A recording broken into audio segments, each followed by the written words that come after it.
Idiosyncrasy. An idiosyncrasy is an unusual feature of a person, though there are also other uses, see below. It can also mean an odd habit. The term is often used to express eccentricity or peculiarity. A synonym may be quirk. Etymology. The term idiosyncrasy originates from Greek delta io to omicron sigma upsilon gamma kappa rho alpha sigma alpha idiosyncrasia, a peculiar temperament, habit of body, from delta io to omicron sigma idios, one's own, sigma nu sin, with and kappa rho sigma iota sigma crasis, blend of the four humors, temperament, or literally particular mingling. Linguistics. The term can also be applied to symbols or words. Idiosyncratic symbols mean one thing for a particular person, as a blade could mean war, but to someone else, it could symbolize a surgery. Idiosyncratic property. In phonology, an idiosyncratic property contrasts with a systematic regularity.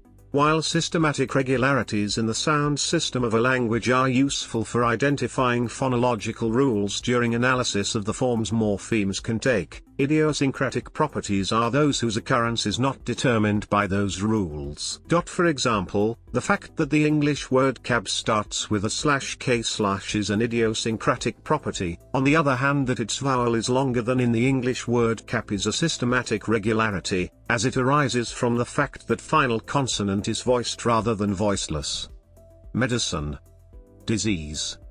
Idiosyncrasy defined the way physicians conceived diseases in the 19th century. They considered each disease as a unique condition, related to each patient.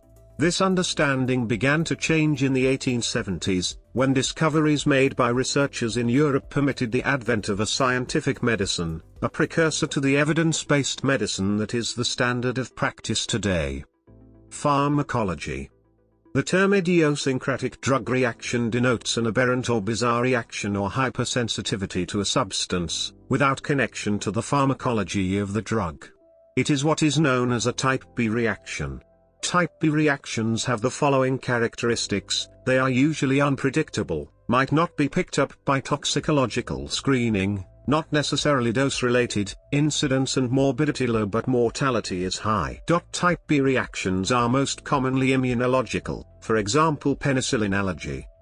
Psychiatry and psychology.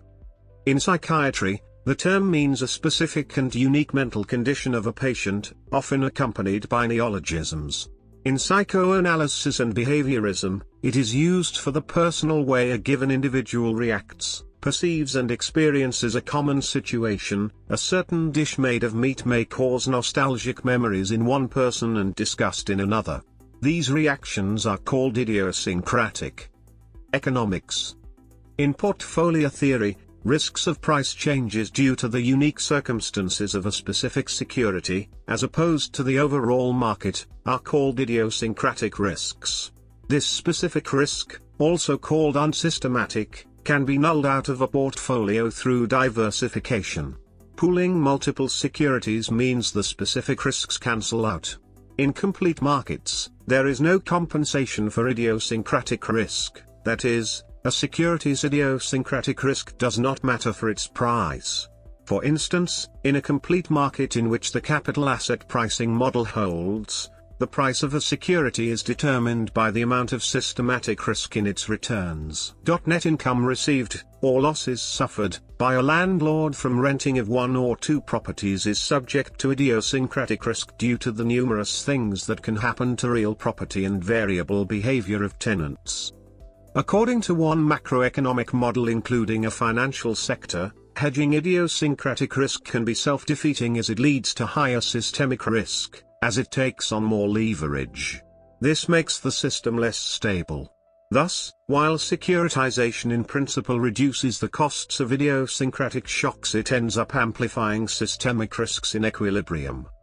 In econometrics, idiosyncratic error is used to describe error, that is, unobserved factors that impact the dependent variable, from panel data that both changes over time and across units, individuals, firms, cities, etc.